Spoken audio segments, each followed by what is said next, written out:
tumekutana na ndugu yetu hapa brother Ali, na leo hii tuko tunatizamia katika jambo moja muhimu sana. Allah subhanahu wa ta'ala katika sura al-Baqara, aya maarufu tumeisikia sana ndani ya mwezi mtukufu wa Ramadhani, ya ayyuhalladhina amanu kutiba alaykumus siyam kama kutiba ala alladhina min qablikum la'allakum tattaqun. Naamini hata ambaye alikuwa hajui inapatikana sehemu gani hiyo aya amehifadhi. Sasa aya yenyewe Allah subhanahu wa ta'ala anaponadi anawanadia waumini. Sawa? Anawanadia nani?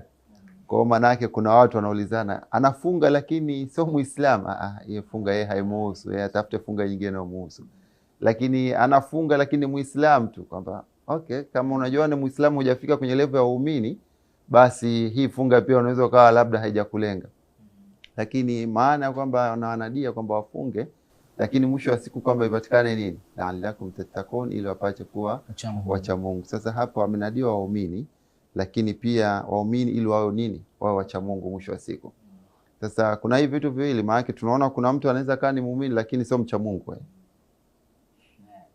Tamtaneweka vizuri, lakini maana yake kwamba kama mtu amenadiwa kufunga, hii alikuwa amenadiwa muumini ili apate nini? Ule ucha Mungu. Sasa ni yapi ambayo yanatufikisha kwenye ucha Mungu? Ni yale yote ambayo tumeyaona ndani ya mwezi mtukufu wa Ramadhani.